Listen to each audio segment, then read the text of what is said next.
Hey, this is John Barry, and you're listening to Chasing Birdies.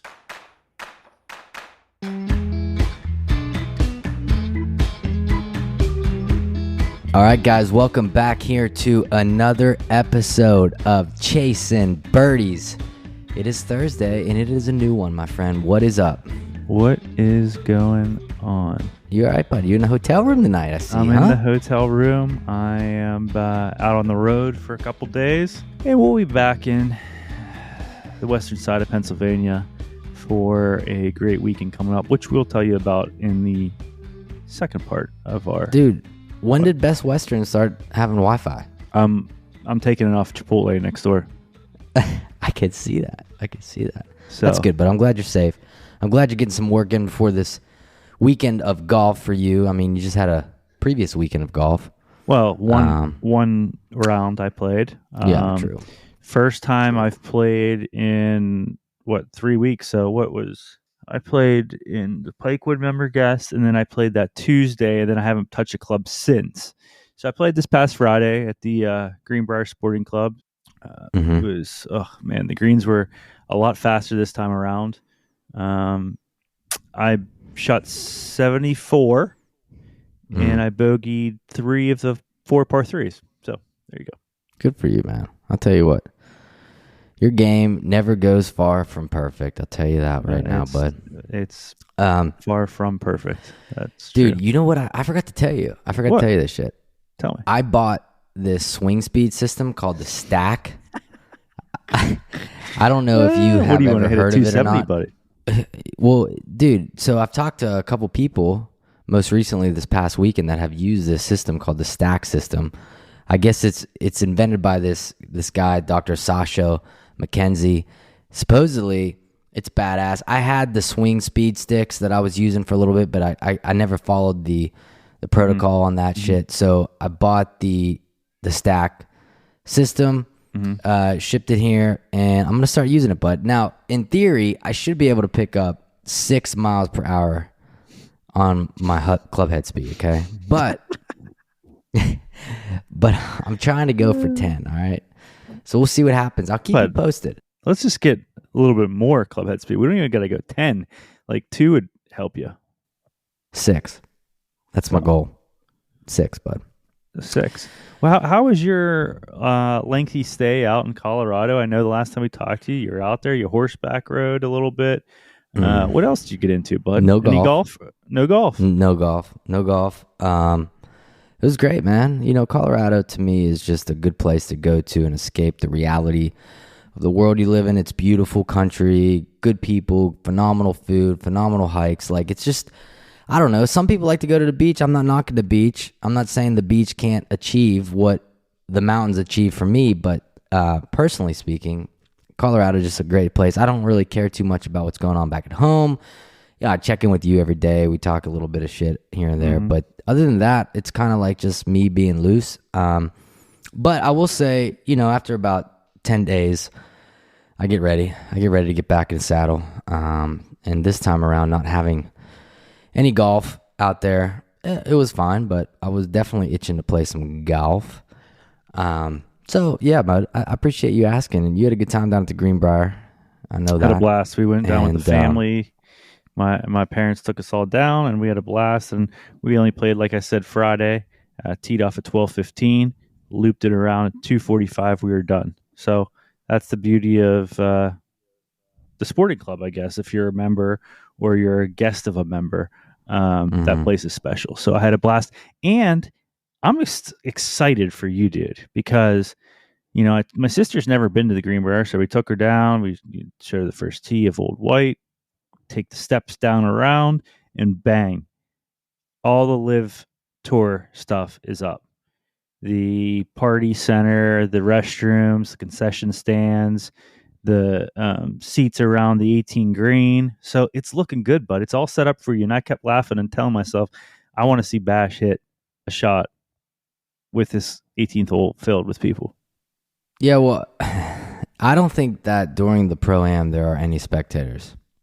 I think there are, I don't know. I got literature on this whole thing, and it's a private event, and it doesn't sound like people are watching, so I hope not. But if they are, you know what? I'll yuck it up with them. I'll say what's up, shake some hands, and hit a few nice wedge shots. And that's about it. Other thing about the Greenbrier, not to get too far ahead because, we still got some things to talk about here. But we had a blast at the Greenbrier with our guest today, John Barry, former NBA player, analyst. I mean, my man, I got to tell you, the event was great for chasing birdies, other than the fact that you and we never thought about the fact that on Friday night, it was an open bar. No big deal, right? 24 guys go up there. Sunday night. Yeah, Sunday night, whatever. So it was an open bar. Definitely was not prepared to see some of the numbers with respect to those tickets there. 4 or 5 bottles of wine bought on the boys. No big deal. But, I was like, what is happening? Meanwhile, Chasing Birdies doesn't have a pot to piss in. And we're out here just purchasing a $150 bottle of wine for our boy, John Barry, just so that he felt like he was at home. Yeah, but you know what? He deserved it. He had a great time, and it was awesome hanging. In other news here in West Virginia, Pep, I know you know this because you're wired in with IP like we all are, but our young boy down there in Bridgeport, West Virginia, fired a 59 at Bridgeport Country Club. Mason Williams, dude, what in the hell is happening to you right now, buddy? I mean, that's phenomenal. 59. I sent him a nice text. I won't repeat what I said to him, but it had something to do with 59 and 69s. But well, I'll tell you this much, Mason. Hats off to you, bud. If you wear a hat, if you don't wear a hat, I don't know. Get the sunglasses. But you and I have only been close to 59 on 9 holes, bud. In reality, you think about that. Yeah, last weekend. I know. So, it's insane. To wrap your head around that. So, hats off, Bridgeport Country Club, new course record, 59, which is great because he's going into some important events now, and hopefully that leads to him making a little bit of cash. Kakish. This week, today, starts the Open Championship at Royal Liverpool in Hoylake, the United Kingdom. Buddy, who are you looking to win this week? I don't know if you looked at some of the odds, but I will tell you, Ricky at plus 2,600 looks a little bit tasty right now. I got you some numbers right here. Okay. Scotty Scheffler plus 650, Rory plus 700, Rahm plus 1,200, Cam Smith plus 1,600, Koepka 2,000, Hovland 2,200.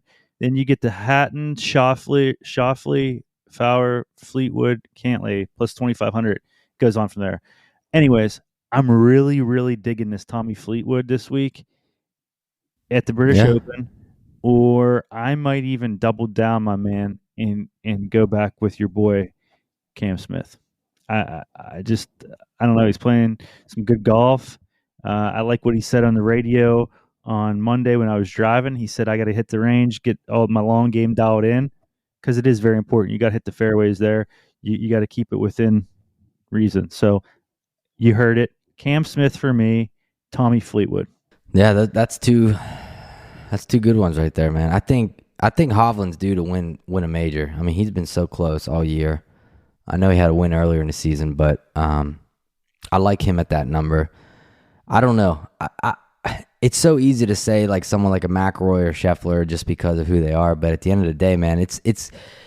I feel like it's going to be someone that we aren't even thinking of, like maybe Leishman gets it done, or someone akin to that, because it's just a different type of golf over there. But at the end of the day, the better players do have an advantage simply because they're better. But I don't know. It's going to be fun to watch. I probably would take Fowler just because he's a little hottie.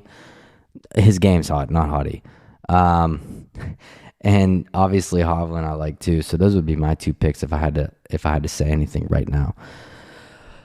But that's that, bud. John Barry today on the podcast. Great interview with JB. We failed to include in the interview his story at Gaza Ranch with James Wisniewski and some other people there that were hanging out, and they were playing some golf and riding in boats. But overall, man, JB, he's He's a pretty straightforward guy, awesome. right? He's the best. Cigar, 60 ring gauge. Go get yourself one of those. Sit back, light that thing, and let's listen to John Barry. Let's go. All right, y'all out there listening today to this episode of Chasing Birdies, and we are joined by an former NBA player, former ESPN analyst, one hell of a golfer. My man can drink wine. John Barry here on Chasing Birdies. What's up, JB? I think I'm better at drinking wine than golf, but thank you. What's up, guys? I'm really... I looked at the bill today from the Greenbrier, 4 bottles of Quilt. Oh, the Quilt. It's all good. Yeah, It's all I good. thought it might have been something else, but the Quilt was excellent. Yeah, It was great. It was good, man. So thanks for coming on here, my man. My pleasure, man. Good to be with you guys. Again. Yeah. So where are you right now? You're in LA? I'm in L.A. Gotcha. Yes, Calabasas. You could always think of some worse places than that to be, I guess. It's not bad. It's getting a bit hot, but since Atlanta's my full-time home, I know it's not as hot as Atlanta right now. Yeah. Well, that heat. So Golly. it's all good. It's all good. Pep, you there, bud?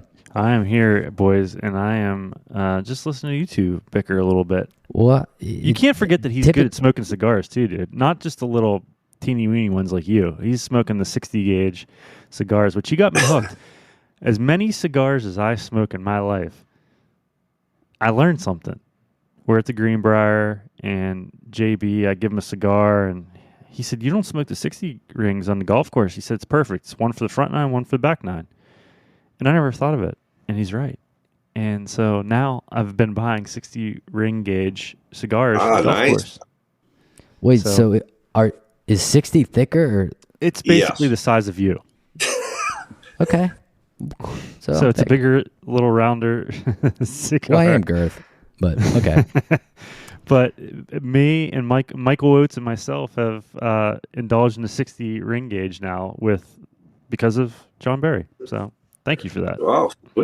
Well, we all have our vices. Some good, some bad, on different. So I do apologize about your sports coat, by the way.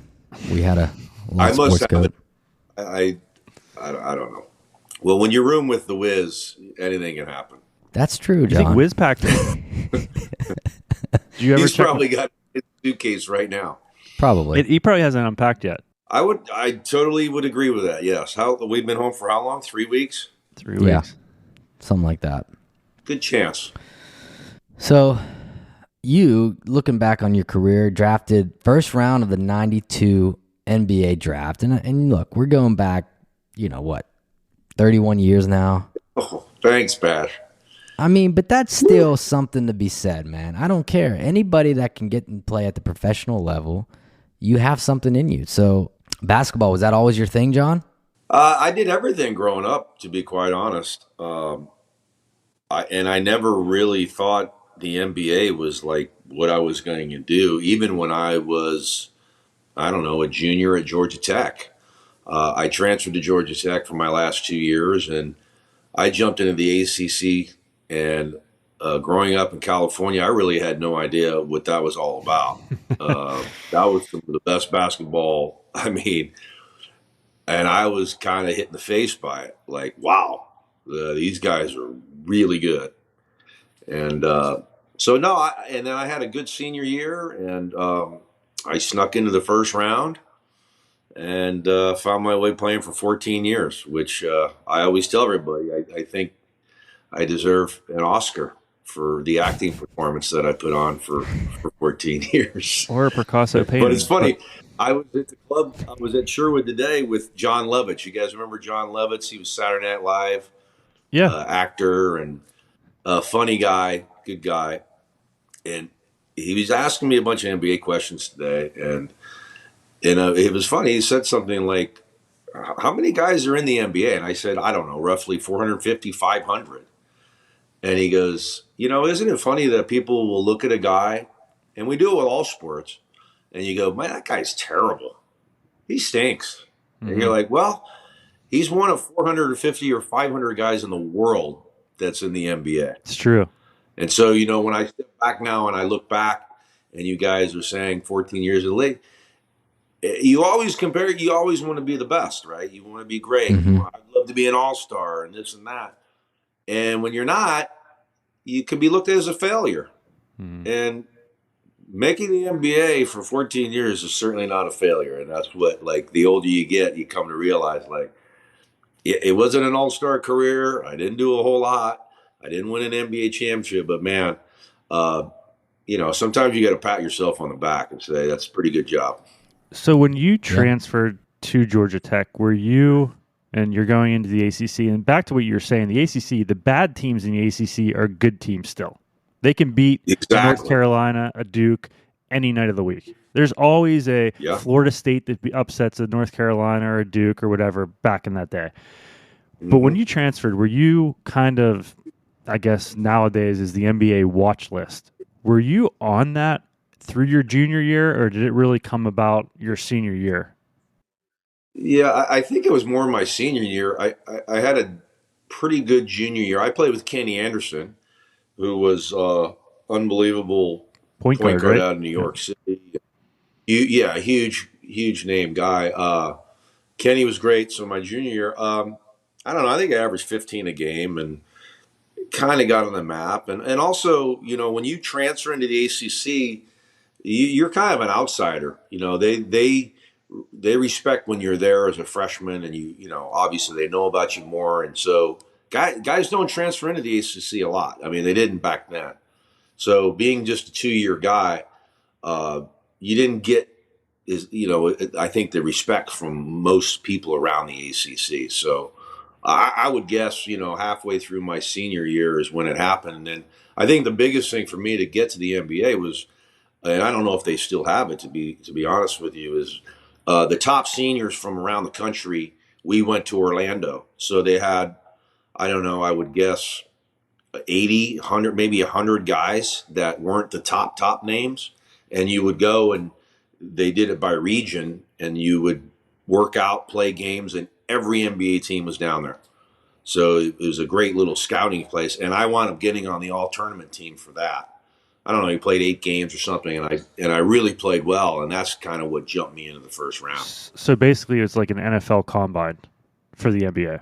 Right. You go around, the general managers are there, everybody's there. You'll go have a meeting with however many teams that want to meet with you in a private room, and then they watch you work out every day. They watch every single game, and it was a great opportunity, and you could really take advantage of it. And I remember I was in the best shape of my life before that thing went down, and I wound up having a real good run for that week, and it really helped me a lot. Isn't it crazy though, like how much college basketball, all sports have changed over time, right? I mean, we can get into the Live PGA Tour talk later, but back then, you were in college for 3 years minimum before you went to the NBA, and you just said, like, when's the last time a senior in college basketball got drafted? Probably A last legit year. senior. Yeah, maybe not certainly not any of the top guys. Not You're kind of recently. you're Yeah, yeah, you exactly. kind of the draft is based on potential. Like you don't have to go prove yourself uh, to get drafted. Back then, Right. yeah, you're right. You like even Shaq. Shaq was in my draft. He went 3 years to college. Like, It's do you crazy think to me. nowadays he'd be 3 years? He'd No. be three No. minutes. I mean, like, there's no way he would stay 3 years. And it's like the longer you stay in college, the more flaws maybe that you show people, and it could hurt you. So that's why you go, man. As soon as strike when the iron's hot, go. Me personally, I I don't watch much NBA. I watch the finals because it's on and it's good entertainment. I love college basketball. I mean, who doesn't love college basketball? But in your position now, looking back, like Jonathan alluded to a few minutes ago, the whole landscape of not just sports, but basketball specifically has changed so much. And I feel like now kids are getting started at a much younger age. They're getting into these AAU leagues, this travel league, Under Armour, all this, yada, yada, yada, just to try to get a position into a college to have a chance to go somewhere else. But in your day and age, it's almost like it was raw talent. Like you either had it or you didn't. Now I feel like people that don't have it are trying to have it. You know what I mean? Yeah, I think. Well, first of all, the NIL. I think Oh my is God. really bad. It's uh, AAU ball for me was just kind of starting when I came out, and it is such a it's like it might as well be what is it, Instagram or Snapchat of like look at me, look at me. Like no one wants to take the ball out of bounds because you'll probably never see it again. It's just trying to get yourself out there, and so like I don't like it. I just don't like it. And you mentioned like these kids are in the fifth, sixth grade now that people are talking to them. That's what I mean. And I think it was, I don't know who said it the other day, Michael Jordan or somebody, uh, or maybe Charles, that kids having this kind of money at that age is not good. Nothing. I don't think anything good comes of it. I mean, imagine. I heard Bronny James is worth $7 million right now. 18 Just years old. his NIL. You don't even have a pubic hair. Yeah, I mean, not that he needs it because his dad can get it to him, but like, you're going to college, man. Be a kid. Like, why do you want to, fast forward your life? I think you fast forward your life. Could you guys imagine being that young and having $7 million? He's going to USC as a freshman, and he got $7 million of his own money. Well, I've always said, No, I would. yeah, we had Ryan Shazier on the show, and I continuously go back to it. But I told him these NIL deals are not good for kids because giving an 18-year-old $1 million, okay, that comes from nothing, essentially, you're not setting them up for success. Why wouldn't you just say, all right, listen, your NIL deal is $1 million. We're going to give you $100,000 right now. 900 of that's going to go into a fund that you can't touch until you're 35 years old. At least you're helping them out a little bit. You're not helping them right now. Mm-hmm. So I agree. How do they know? I mean, how many times have we seen guys that go to the NBA and make millions and millions of dollars and then come up with nothing and lose everything? These NBA deals, by the way, imagine a high school kid, like you said, a kid comes from nothing, and you give them that kind of money. They have no idea what they're doing, and then you have people that are just going to come after them from every different angle.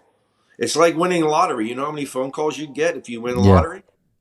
Yeah, they're getting the same thing, and it's not people that are wanting to help them. They're going to think they are, but that's not going to be the case. So it's a bad thing, and college athletics is going to really be a problem, I think, very, very soon. And that's a shame. I love it too. The pageantry. And man, I love Georgia Tech. I love playing for my team. I love my alumni that would come by. They appreciated me. I appreciated them. They're going to be like, wait a second, I'm not making what he's making. The right tackle's making $1 million, and I'm making $100,000. Yeah. Or the quarterback's making $10 million. I'm not blocking for him anymore. It's like, you can create an ugly atmosphere in a locker room for kids that it's just I don't like it. I really don't. And from a fan perspective, how do you create the continuity for a team? You have a great year, you're stoked for next year, but guess what? Yeah. 5 guys transfer. Yeah.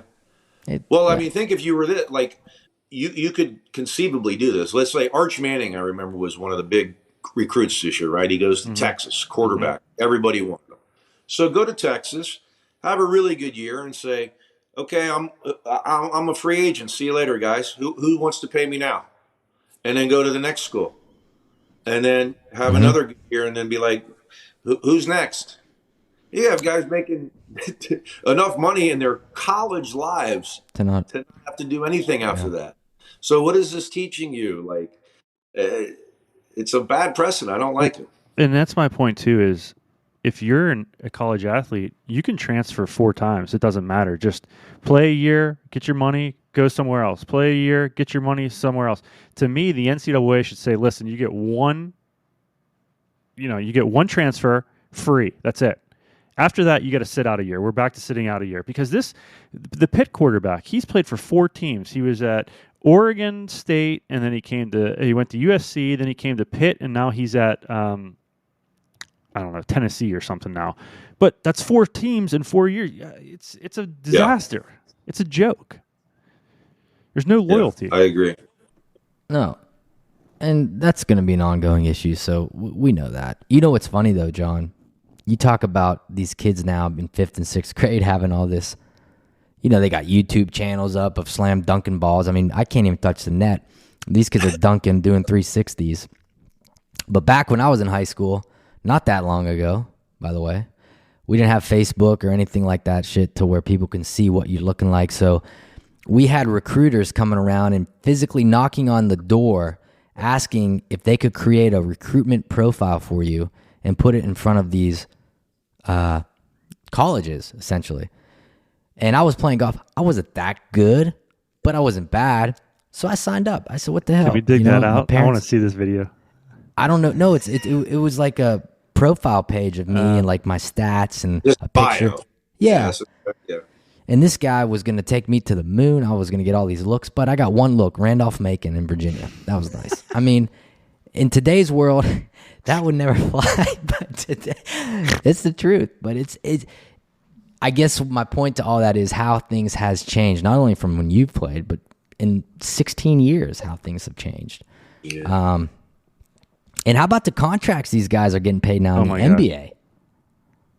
I try not to look. Jesus Christ. You missed it. You missed the vote. I mean, I can compare. Yeah, I compare myself to a guy like, okay, we're comparable guys, and he makes $12 million a year, and I played for 14 years. I didn't make $12 million a year in any of those. I can assure you. So when you got good for them. It is. Yeah. The money's crazy. I mean, I saw a guy the other day get $200 million contract, NBA player. Never heard of him. So. Yeah. But yeah, whatever. So when you get drafted, you go to the draft. You know, nowadays they're big on you're slated here, and they're pretty accurate unless you're Mel Kiper.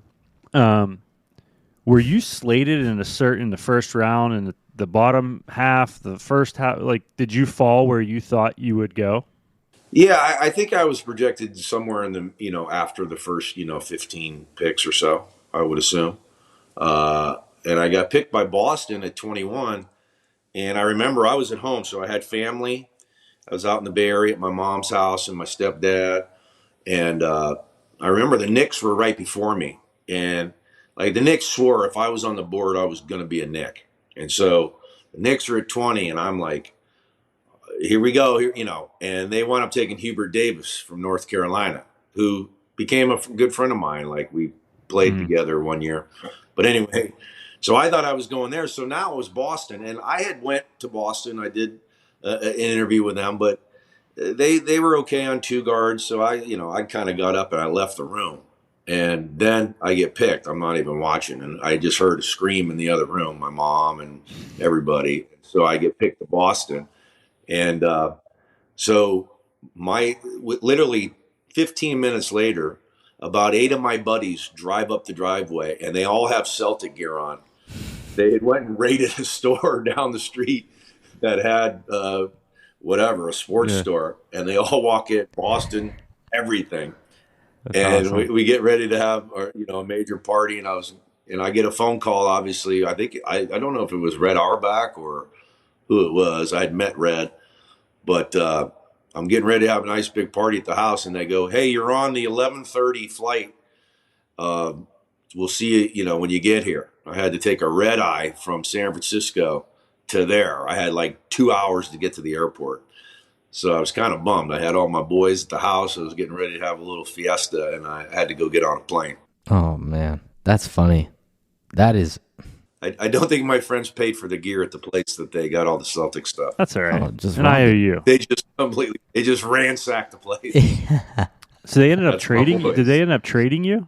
Because you played for the Bucks your first couple years. I got traded. I didn't get traded until after Christmas to Milwaukee. So they had a contract deal that wasn't acceptable, and so really thwarted my career, to be quite honest. Because when you get drafted in the NBA and you don't go to that team, they don't have as much vested in you. You know what I'm saying? So I got traded to Milwaukee. It was middle of the season. So I just didn't get the treatment of being a first-round pick. When you're their guy, you think about it. The GM picked you, and they picked you in the first round. So if you don't look good, they don't look good. Yeah. Right? So you don't get the opportunity. You don't have a GM coming down, the coach going, "Hey, we got to get Barry in the game, man." This and that. Like I went to Milwaukee, and our team stunk, and I just didn't really get much of an opportunity. So that was my biggest regret. I don't regret I stand by me not signing the contract that they offered me. But I really wish it worked out that I got to go to Boston, because it took me a good 6 years till I broke into a rotation in the NBA. So it was really 6 years of kind of hell for me until I finally made it and got into a rotation. Did you, after the season ended, did you play summer ball? Oh yeah, when I was young, all the time. Maybe a week or two off, and then right back to the gym. I mean, I swear, like Denver just won. Like it feels like 2 days ago, and now these people are playing freaking game. It's on TV. I'm like, can the guys get a break? Oh, the summer league? Well, yeah, like give it. There's nobody that really plays significant minutes on the Nuggets that's out there, I can assure you. I saw the other day out flipping through, and there's some basketball league where it's half court only. 3-on-3. I think like Ice Cube owns it.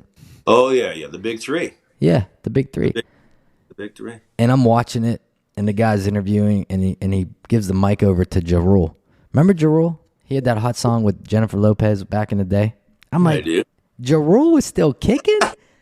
He's on courtside, man. He's my favorite rapper growing up. That's the league of dinosaurs, that thing, boy. Yeah. Have you seen some of the looks of those NBA players that are playing? Wow.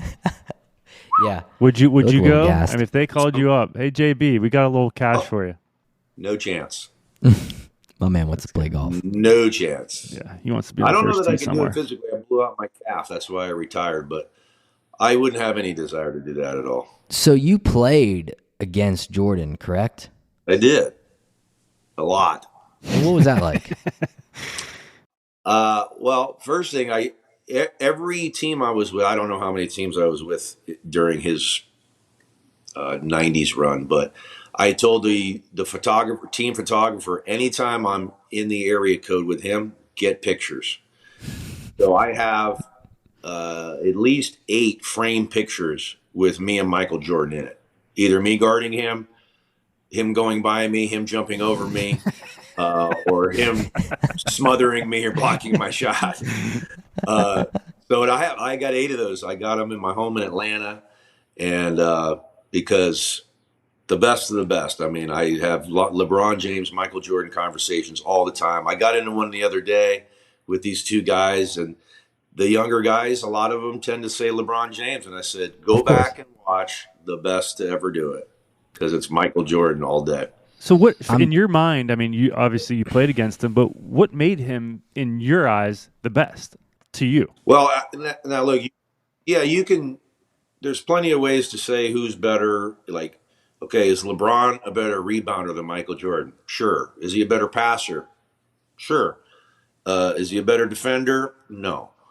Is he a better scorer? No. So whatever you want to do. Mm-hmm. For me, the most important thing in a team sport is winning. So if I got to win a game and I have a choice between LeBron James and Michael Jordan, I'm taking Michael Jordan every time. The greatest competitor as an athlete that any sport has ever seen, to me, is Michael Jordan. So I got to take him to win a game.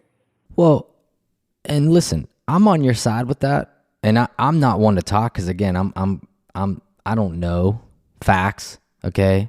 And I know LeBron has done phenomenal things for the game, great things for the game, as Jordan. But here's my thing. I'm going with Jordan because A, my man has not only changed one game or sport, but he's changed 2, golf. And B, it was a different time period. Like what he did in that era and being able to negotiate shoe deal and get this whole thing launched. If you watch the Nike documentary, Air, I think it's called, or whatever, I don't know. But it's unbelievable, and I'm sure that's true. So to him to have that much effect on things that are on the peripheral of just basketball, to me, makes him superior. That's my opinion. Well, in 1992, when pros first played in the Olympics, was 1992, right? Barcelona, the Dream Team. Yeah. There was no bigger person in the world than Michael Jordan. In anything. I don't care. Presidents and actors and whatever. Michael Jordan in 1992, when they went to Barcelona, was the most famous athlete in the world. The most famous person in the world was Michael Jordan. Yeah. And the guy was a bad dude. You got to remember back when you played JB, that's when clutching and grabbing was a thing. It was a physical game back then. Murder. Hey, if there was no blood, there was no foul. So, I mean, the abuse that Michael Jordan used to take. Whew. Yeah. Go watch. How many times you see guys get knocked down when they go into the paint nowadays? You don't. Flagrant fouls or touches that in the 90s they wouldn't even be a foul, and they call them flagrants. Yeah. But No, it's changed. It's different. The game's different. That's okay. That's the way it goes. But I'm telling you this, Michael Jordan right now, the way the rules are, would average 45 points a game. There you go. Easy.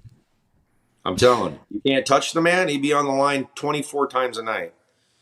He'd be unguardable. I remember back then when I was young, but man, the whole Bulls thing and the I dynasty, love the Bulls. and golly, it was amazing. They were amazing. And so he took the 2 years off, right? He won. And even more to say, I'll take him over LeBron. He was 6 for 6 in all finals he played. They won them all. He was the MVP all 6 times.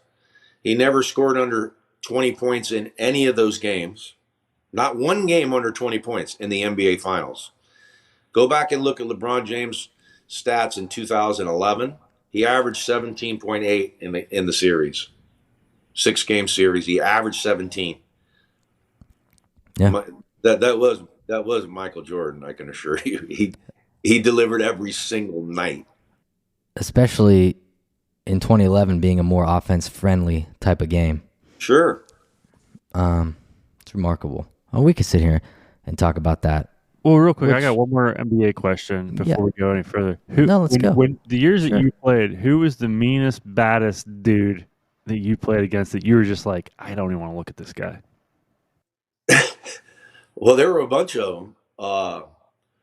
I mean, there's a laundry list, really. Like, I remember I got my shoulders separated by Rick Mahorn on a screen, just setting a screen. He used his big fat ass and knocked my shoulder out. Mahorn's my buddy, though. He's good. I mean, there was Charles Oakley. There was him. The Davis brothers in Indiana were two monster guys. There were nasty guys everywhere. Xavier McDaniel was another big bruiser. I mean, they were big, tough guys everywhere. Again, we talked about the difference of the game. Though that's what they did. They were like enforcers in hockey, right? They protected the stars. And these guys set screens. They rebounded. They never scored. And they just beat people up. And there was a bunch of them. Every team seemed to have one of those. The crazy thing is you're 6'4", and that's like a shoot. I mean, what you were, but I mean, I feel like more people now there's more 7-footers out there than putts that I have at 7 feet. You know what I mean? Well, and they all can play. I mean, look at Wembanyama, the guy they just drafted, 7'3.5". I watched him in summer league. I mean, he plays like a guard, dribbles the ball, handle. I mean, it's amazing, you know, when you watch these guys and like, you know, people might not be NBA fans, but if you go and sat courtside in an NBA game, I think you become a fan because the size and speed and athleticism of guys, it's pretty remarkable what they're capable of doing, how big they are. How about that cat from Purdue, man, Zach Edey? Yeah, he went back to school, right? I mean, I don't know. He entered the draft, and then I think he pulled out. So he's back to Purdue. And we'll see what happens. I mean, he doesn't even have to move his feet. He touches the rim. Yeah. That's ridiculous. Problem is you got to get to under the rim. True. Guys aren't going to let you just get there. So you blow your calf out and you retire. Then you get hired by ESPN. How did that all come about? Was that something on your radar where you're like, I want to stay in the game, or I kind of want to work with an organization and be a scout? Or was it always, I want to be on the commentating side of things? Commentating since the 8th grade. The 8th grade, I was in a speech class, and I put a camera up, and I did a newscast. And so I just did the sports. And my teacher, Mrs. Brennan, I still remember, I got an A+. Now, I hated school. I really hate school. I got an A+ in that, and she said to me, like, this is something that you are more than capable of doing if you want to do it. So she planted that in me in the 8th grade.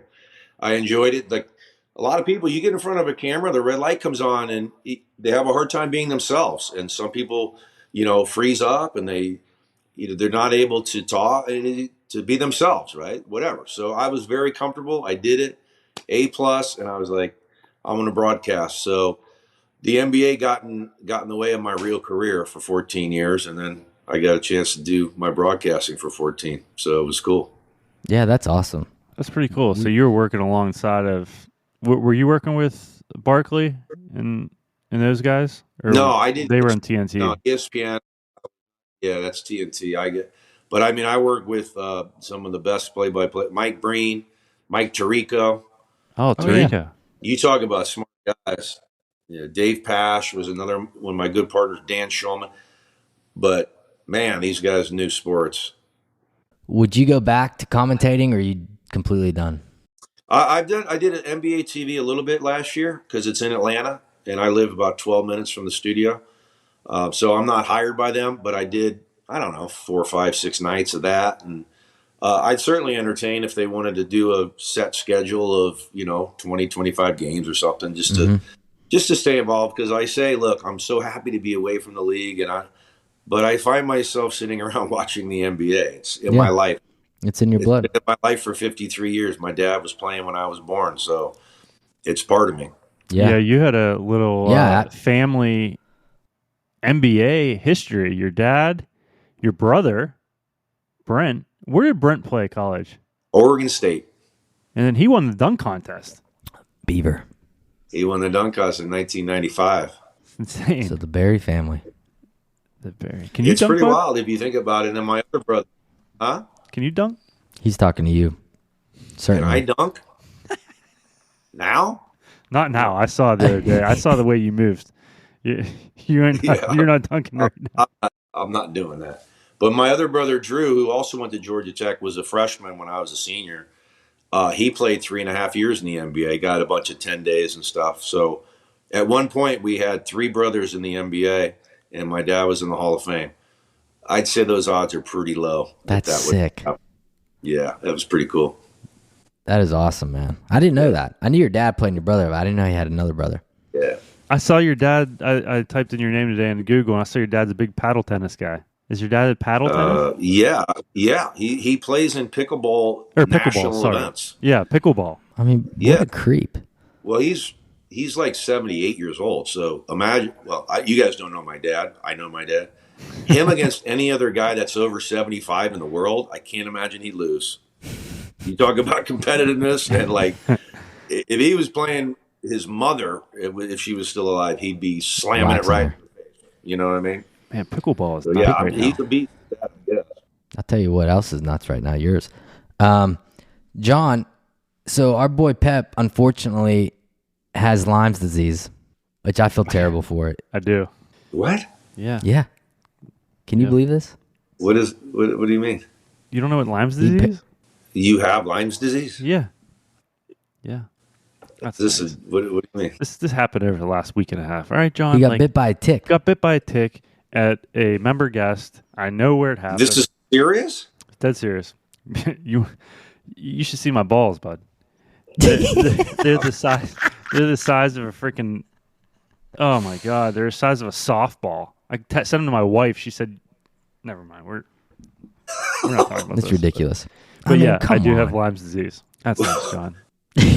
John doesn't know what to say right now. I'm a bit taken back here. He's like, you mean you like limes? No. It's not contagious. We can still be friends.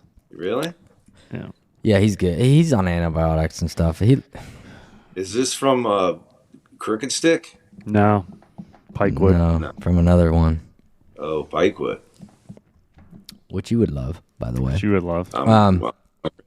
Ready. So, Pep, I know you have been dying to talk to John a little bit about a piece of art because you still talk about it. So why don't you I would talk love. about that? I wish that right now that you. I wish right now you had that painting over that shoulder. That Picasso. For people out there, there's a painter named Picasso, and it is one of the funniest stories that I've ever heard in my whole entire life. someone gifted John this painting of Shaquille O'Neal blocking him, right? Shaq was blocking you? Just blocking? I mean, that's kind. Yeah. I mean, Like, Eating you. smothering, just eating me alive, yes.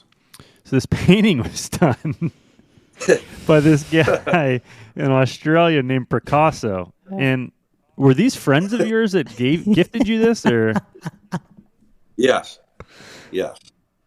And The same for people friends that that took are all the listening, you Celtics should see gear. how red he is right now because this story is hysterical. Ugh. Anyways, Picasso is a famous painter out of Australia that paints with his lower extremities, and he Hence the he even supplies you with the video of him doing it. Well, you guys should feel very privileged that that's the first time I've ever told this story. Dude, well, we won't talk about it anymore. But Well, you guys will. that was one of the funniest stories. I couldn't breathe. I was laughing so hard. Tango couldn't. The Tango was doubled over under the table. Everybody's dying. Wiz had no clue what was going on. Well, everybody. Neil Walker went nuts too. He was loving it. yeah. Well, I mean, that was- the guy had a cape, John. Like He did. He had a Wait, cape. I didn't. Oh, you saw the cape? Yeah, and then I didn't see the I didn't cape. see anything. I didn't see anything but what we know we saw. The paintbrush. Oh, shit. One of the I tell you what, I funniest felt a lot stories. better after my set. Yeah, That was a that's beauty. great. That was a beauty. That was awesome. I think one of the boys asked me for the guy's information. He's going to use it. Probably Oh my- Pango, right? It's probably Tango. Probably. That seems like a nice hockey gig there. Mm-hmm. Mm-hmm. Oh man. Your passion for golf. Where did this come from? Because you love the game. I don't know. I do. 5 years old, I guess, my first lesson, and just I felt like I didn't know at the time, but we felt like caddies when we could go out there from 5 to 5:30. Kids are welcome, at the club. We got 30 minutes to maybe go play a few holes, but I would do it, and I go to the range, and I just hang out there all day, hit balls, whatever, and then played a little bit in high school, and really didn't play in college at all. And then when I got in the NBA, and when you miss the playoffs in the NBA, you're done April 15th. You have the rest of that month. You've got May, June, July, August, September, and then you're back to work in October. So there's a ton of time, and when you're young, you don't have to work out per se to stay in shape as much as you do as you get older. So there was time for me to do both. I'd play ball at night and I'd play golf during the day, and got real serious about it. I loved it. I got a chance to go work with Rick Smith. I don't know if you guys remember. Yeah. Rick Smith was Oh, yeah. a great teacher for many years, had a lot of top pros. I think maybe started with Phil Mickelson. He's still working with Rocco. I went to Treetop. Yeah. Is he working? Yeah, he's still working with Rocco. Yeah. Well, he was great. 3 days up with him in Treetops in Michigan, and got a chance to see a bunch of guys here and there, and whatever. I love it. I think it's the ultimate challenge. Every sport is very, very difficult. There's no question, but this is one that can't be mastered unless you have Jerry West. Have you ever Sure. played with Jerry? I never played with him. I know he kind of said the game's too easy for him. That's why he's not playing anymore. I played with Jerry and IP down at the Greenbrier in Zambos. Jerry West played. I would walk to my ball, and he is already gone in the cart. Like it's like you're looking at the green, and the cart's right in front of you, and he's driving away. He does not give a crap what's going on. It's his world. He's playing golf, whether you're there or not. Hell of a golfer, though. Golly. Yeah, but Bash, that defeats the purpose for me, because I just recall that I'm riding with friends, and I'll just say all of a sudden, there's nothing better than this. No. And I just love being with guys that love the game and just love being around people. And you guys at the Green Bar, I told you, to get 24 guys together and you genuinely really like every one of them. That is what excites me more than anything. Yeah. And that's just the best. I mean, and to be at a beautiful place like the Greenbrier, and then if we go somewhere else and do it, I'm going to Scotland next summer in August. Like, there's nothing better than that. Being with great friends, and not only you compete against them, and yeah, you want to win your bets, whatever it is, if it's $1 or $1,000, it doesn't matter. It's the pride of trying to beat somebody, and they're trying to beat you, and you respect it, and you respect great shots, and I think it's a great sport that's just again, like, there's a lot of life lessons I think that are involved in it, and I don't know, I just love being with people, and for the most part, you can go up to any golf course and you just kind of meet cool people, right? If you go play golf, I mean, when I wasn't a member anywhere and I had to go to a muni or something, and like, hey, you're playing with these two guys, you're like, cool, and the guys are great. It's just like, I don't know, the common theme that everybody just really gets along on the golf course. So I love it. It's funny, Neil Walker was on the trip with us, and through his whole career, baseball's they're from March till October if they're good, and so the whole golf season is missed. So that was his first real golf trip with friends, and he is addicted, dude. He's like, that was the coolest thing I've ever experienced, being on a golf trip with a bunch of dudes and just yucking up, boozing, gambling, playing. So to him, that was the coolest thing ever.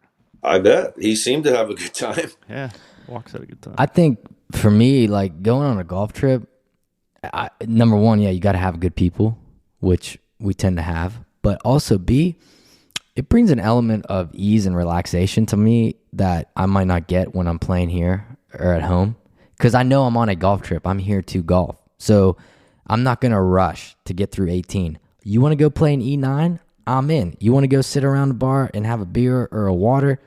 I'm in. Want to get a nice dinner? I'm in. And then do it all again the next day. Yeah. So it's not like a, party per se. Like, I'm not going to party and get banged up. I'm going to have a great time and play golf with good people. And like you said, that camaraderie can't be duplicated in any other sport. Yeah, well, it's funny. Like, people say, we're going on a golf trip there, and then they're like, well, there's nothing to do at night. I go, exactly. I don't want any. I'm there to golf. Right. And I'm there to go shower after we play, hopefully 36, have a nice dinner, talk about our round, talk about the horrible shots somebody might have hit, and the great ones guys hit, and have a few beers, and go to bed, and do it again the next day. Yep. I don't need anything out there. I want no lights. I don't care. Put me I'm in the boondocks. It doesn't matter. So. You're out at Sherwood out there? I'm at Sherwood. I played Sherwood today, yeah. Oh, how was it? How's the game looking? Playing well lately. Played with Chandler Parsons today. He went to the University of Florida, played in the NBA. Yeah. James Wisniewski, obviously you guys know the Wiz, the hockey. He shot 77 today. He didn't play so hot. And a couple of our buddies, and we had a good time today. We kind of came up with a new game today. We enjoyed. What is it? Well, it was we typically play 5-man wolf. We only had 4 guys today, and so we played a 2-man Nassau. But inside of the Nassau, we played a 2-man wolf game. So you could hammer it. So beside the Nassau, which I think is boring if you're just playing a straight Nassau. So we wanted to spice it up a little bit. So we played. You start at whatever denomination on each hole, and you and your partner were the wolf team against the other team, and so you could hammer throughout the whole hole. And That's that was cool. separate of the Nassau. So it was kind of neat, Yeah. especially when you win. And which I'm assuming that you did. We did. You get a lot of people out there. Do you think, let me ask you something, in that area of California, are there a lot of egotistical people on the golf course, or is it kind of a laid-back place? For the most part, our place is pretty cool. You go to these clubs and you got to honor and respect what they want or what the rules are. But it's also fun to not have to worry about if you're going to be paired up with someone. No, our place is good. I've met, I've only been in Sherwood for a little over a year now. So I played in one member and met a ton of great guys. It's just, you know what? There's not, quite frankly, there's not a lot of play out here. Yeah. And when it gets warm, not many people are around. And but it's been great. We have a good group of guys, of our core guys, and it's a beautiful place that we're hoping we can get you guys out here sometime soon. Yeah, we got to do that. 100%. I was talking to somebody today. I said January or February next year would be perfect when we want to get the hell out of this cold weather. That'd be dynamite. Yes, yeah. Hopefully we don't have a winter like we did last winter, because it was awful here. But awful? It will not be that. It'll be good. Oh, no, last year was terrible. I mean, we're talking low 50s and rain almost every day. It was awful. God. Yeah. And then that won't happen again. In Atlanta, you're at Setting Down, right? Yeah. Which is another beauty. It is another beauty, and if I'm there in November, I understand you'll be there. You'll be seeing it. We're working on something there. So good. Hey, John, it's been awesome having you on here on Chasing Birdies, and so thank you. It's been a pleasure getting to know you over the course of the months. But we are at the last segment of our show here, called the Tap-In segment, presented by Bettinardi Golf. Check them out online at bettinardi.com. Jonathan is going to ask you 4 or 5 questions that demand your quick-witted response. So those are good putters, by the way, aren't they? They're phenomenal, especially when they go in. Mm-hmm. Oh yeah! All right, what do we got? Rapid fire? Are you coming at me here? Yeah, whatever you want. You can. Yeah, whatever. You get one chance to either go back in the NBA Finals or tee it up in a major. Which are you picking? Oh, wow. Man, that's a really tough question. I know if I tee up in a major, I'm going to embarrass myself. So I got to go back to the finals. Is there a certain team that you would have liked to be a part of to go do that with? One that I played with, or any team I could go on? No, one that you played with. Oh, I would take my group of Sacramento Kings. Is that Chris Webber? Chris Webber, Vlade Divac, Jason Williams, J-Dub, White Chocolate. All right. Yeah. What will your next Picasso painting be? I don't know. I like maybe a T-ball on 16 at Cypress.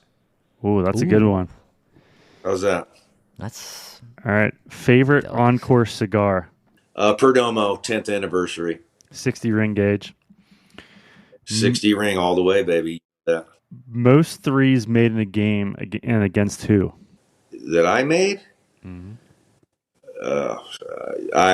NBA, I would say I probably made, I bet only 5.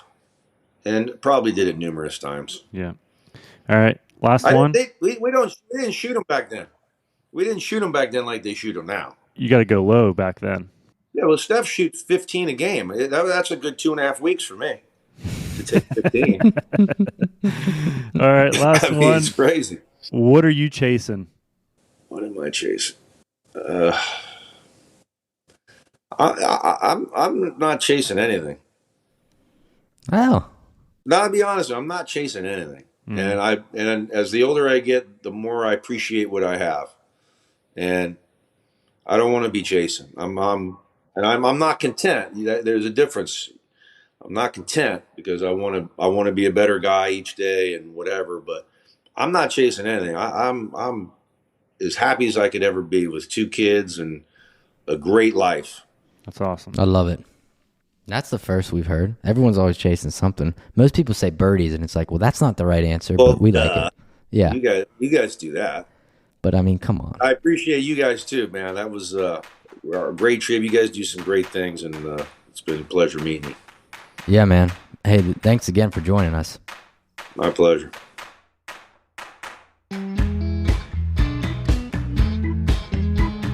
And that's a John Barry 3. 3 ball. 3 ball for JB. 3 putt. Dude, that guy is awesome. We had so much fun with him at the Greenbrier, as we mentioned. He was down to Chase Birdies too, man. Had a blast with him. Had some stories added to the episode, which made it even better. But I don't know why I think that Picasso painting story is so funny. But I will tell everybody, when he was telling this story, everyone at the dinner table was doubled over laughing, could not breathe. Yeah, dead. It was so funny. And, you know, the video that goes along with it, this guy jumps out in a cape. A cape. He's freaking naked. He's swinging around. And he paints a picture with it. Like, what the hell? But, you know, I respect JB. He was not going to dive into those details, but we will. What do we have to lose? Picasso, check him out. Eric Tangradi already got one of himself. Tango got a picture of himself, apparently. You know this for sure? No, I don't. No. But I think he would want one.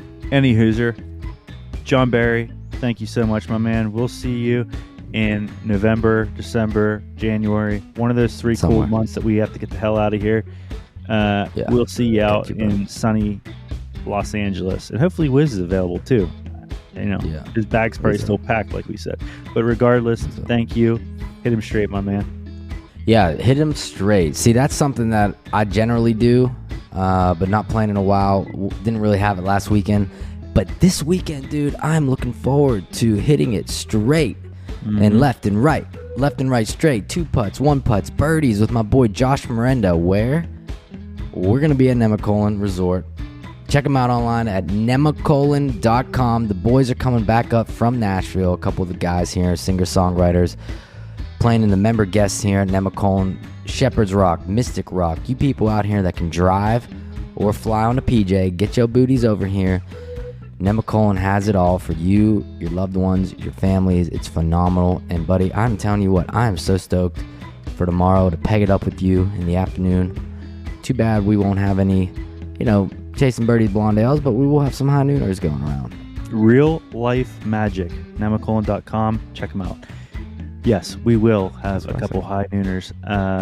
And we got 4 of the boys coming in from Nashville: James McNair, Matt Alderman, Josh Miranda, and my partner, Ray Fulcher. So, you know, maybe we'll get a little side action with all the boys. Eric Tangradi, Brendan Katzeff, Michael Oates, Catfish, Mike George, all the boys. Brian John's going to be there. So we got a lot of people coming up there. It is going to be a fun time. And I can't wait to listen to some music, some songs people probably never heard of that are going to be there. So I'm ready. The golf game's not ready, but whatever. Yeah, you know, season's almost over. Not really. Although I did tell you that I was waitlisted for the USGA Mid-Am, and then now all of a sudden I got moved into the Field Boys. So I'll probably pick it up on 816 over here in Locust Town or wherever it is. Oh, shoot, my man. Well, buddy, I'll tell you what, man. It was awesome seeing you again today. Doing Chasing Birdies with you is a blast. I feel like I haven't seen you in forever. Well, yeah, it's been a little bit. And your Lyme's disease. Pep had Lyme's disease. You had Lyme's disease. How you feeling, bud? You all right? Yeah. I'm feeling a little better. The only thing with the Lyme's disease, and I'm finding out, man, is it makes you tired, and so I'm consuming a lot more coffee. I will tell you, you guys, they put me on the doxycycline or whatever the hell it's called. Had a little issues. Pulled my pants off. My sack was the size. Cut that out. Because I'm not cutting it out. I'm leaving it in. You guys can listen to that. But anyways, I feel great. The only thing that is the side effect that is with me personally is I get really tired around 2 o'clock, but then a cup of coffee takes that off on a steroid. But that first week of having it, it kicked my ass, man. Tired. Yeah. Joints achy, no joke, put me on a medication that my body couldn't handle, so I'm on a little something a little weaker. Yeah, no, man, for real, that was a little scary. Yeah, no, you know, I'm thinking about you, obviously. So glad to hear you're better all the way around. But I'm gonna get rolling here, buddy, because I tell you what, I got to go do some stretching and get ready for the weekend. I hope you guys out there enjoyed this episode of Chasing Birdies. My man, you got anything else you want to say? I don't. ChaseTheBirdies.com. See all our past episodes. See some cool stuff on there. See some nice photos of Mr. Ron Bashauer on there. And then Chasing_Birdies. Guys, just like the photo. We would appreciate it. Any likes helps us. We appreciate it. You're helping us. So chasing_birdies, like, love, and listen. Yeah, guys, thanks so much for your support. Thank you to Evo and Ali over at Simpler Media for putting this thing together for us. And obviously our two social media handlers, Rachel London, Jacqueline DiPaterio. Thank you for all your help. You guys have a great weekend. Enjoy the Open Championship. I hope it brings you a nice couple of days of relaxation on the couch. And we will catch y'all in 2.